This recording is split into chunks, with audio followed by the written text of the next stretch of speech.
Hey Pips! Happy Mother's Day to everyone! Everyone, din na may lahat ng tao sa pagiging nanay. Anyways, I'm with Owie. Ayan. So, ngayon, pupunta tayo sa San Juan, Wilson or Green Hills para mag-claim ng gift ko for mommy. Medyo late na talaga tong Mother's Day kasi wala si Owie. So, siya lang kasi inaasahan ko mag-drive, mag-assist sa akin pag may pinupuntahan dahil di pa naman tayo talaga pwedeng gumala dahil sa ating tahe. Magki-claim tayo ng food ni mommy. And yung food niya kasi is hindi lang basta food. Ang food kasi ni mommy, since alam nyo naman na kung makikita nyo, yung mga kinakain niya is walang sugar. So, ang kinakain niya, sugar-free, keto diet, vegan-friendly, mga ganon. Parang si Papa Jackson. Yun nga lang, kaigbahan kasi si Mami talaga, mataas na yung sugar niya. Nangangate siya kapag kumakain siya ng mga karne or yung normal na pagkain.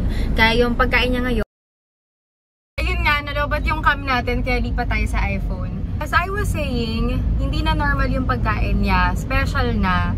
Kailangan yung mga expensive na kasi nga dapat walang sugar.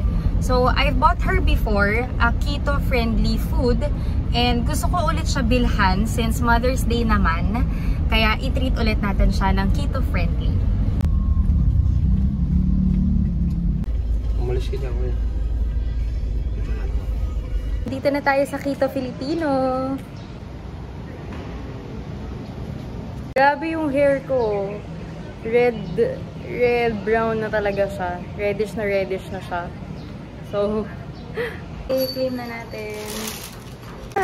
Bali, kumuha lang naman ako ng Taste It All sampler. Iba-iba. May cheesecake, brownie, and butter loaf. Ayan na, nakuha na natin at pauwi na tayo. Since it's also my first Mother's Day, gusto ko lang din i-take yung time na to para i-clear yung ilan sa mga haka-haka ng inyong mga isip. Sa mga comments, syempre may mga naririnig din ako na gusto kong i-clear para dahil marami din sigurong hindi aware. Hindi na po ako student. I graduated. Nabasa ko nga yun. May vlog ako ng graduation ko. Ba't di kayo nanonood? So, continuously pa rin naman ako nagbablog. It's just hindi na lang kayo nakakapanood. Kaya hindi kayo updated. I already graduated. I'm not a student anymore.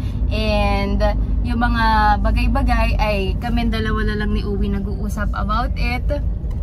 Pagdating naman sa mga problem, financially, physically, mentally, ayan, sagot na po namin yan. Parehas na po nasagot namin ang kanya-kanya naming mga buhay. I have a job. I earn 60 just a month. Di bala? Per cut off. Ang yabang. Ang yabang. Pero yun, just to clear, syempre, na marami naman kasing hindi talaga updated or hindi aware para... Kasi uso na kasi sa atin ngayon yung manood lang tayo, magko-comment agad. Hindi na tayo nagfa-fact check. Ayan, mahalaga na umandar ka muna dahil walang ilaw dito. Diretso ako. Oo.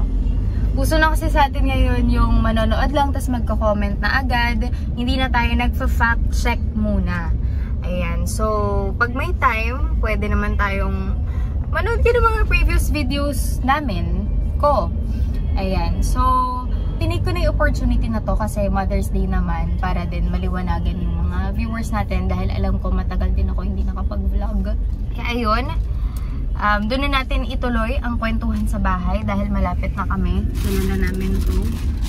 And ayan, tingnan natin kung anong sasabihin ni Mami kasi ang tagal. Oo nga, kasi since nung huli ko siyang binilhan ng keto, like 2 years ago pa yata yun. Doon ako bumili sa thesugarfreebakery.com.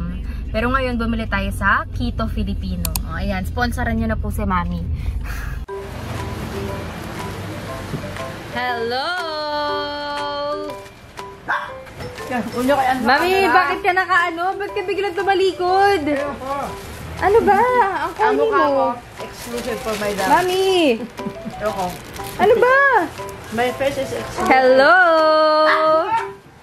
Ano ba yun? Ba't ka ba natatakot? This is for you. Kailangan mo kayo. Mami. Yung mata ka lang. Pagmamasa ko. Mabi ang arte mo, nakita ka na ng sambayanan. Nakita ka na ng mundo. Ano yan? Hello! What's that? Ay, Kito? Yes! Oh. Wow. Wow! Ang Thank sarap. This is butter loaf at saka mga cheesecake, tapos brownie. Pero lahat yan sugar Brownie? free. Ano yung aso? Ito, Kakatawa. keto friendly. Uy! Ano, sinira mo na, may dahan-dahan. Ay, may frame ba yan? Hindi kasi ang ganda ng pagkakagawa. Iso-story ko pa. Hindi ko nakainin. Iso-story ko muna, Mi. Al-capone yan. Matamis siya, pero ano yan, sugar-free yan. Happy Mother's Day, ta. Okay. Thank you. Mother's Day kasi, Mother's Day Special Edition. Thank you. Wala na, kinagata na. Mami, ala, yan nga yung i-feature ko sa vlog eh. Sa story eh. Picture mo sa chan ko. Yung cheesecake, Mami. Ano ba yan? Para ka namang PG. Hindi ka ba pinapakain dito? Mami naman eh, please Nakakaluto naman. mag-alaga kay Jerry, no? Ang lakas. Ayan na nga, nakauwi na kami. Bago matapos ang video na to, gusto ko lang mas ma-absorb na mga manonood kung gaano kahalaga ang mga nanay. Dati kasi hindi naman sa akin ganun ka-big deal yung Mother's Day. I mean, nilolook forward ko. Nagigif ako kay Mami. Hindi siya ganun kalalim. I love my mom. And I love her even more now that I'm also a mom. Everything will change once a woman becomes a mother. Gusto ko lang magsilbi tong vlog na to na mahalin natin yung mga nanay natin. Kasi hindi talaga biro yung pinagdaanan just for them to release us into this world, to give birth. Just for us to give birth. Mahal ko mom ko. Pero mas lalo ko siyang na-appreciate nung naging mom na din ako. Moms are amazing.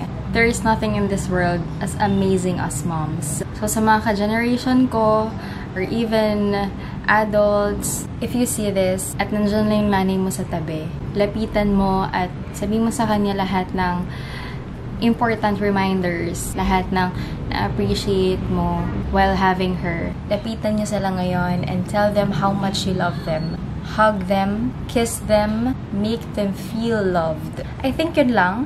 Dito na magtatapos ang ating short vlog about Mother's Day. Again, happy Mom's Day to all moms and first-time moms. Magpapaalam na po ako. Don't forget to follow me on my social media accounts, Mommy Señorita Vashti. Bye!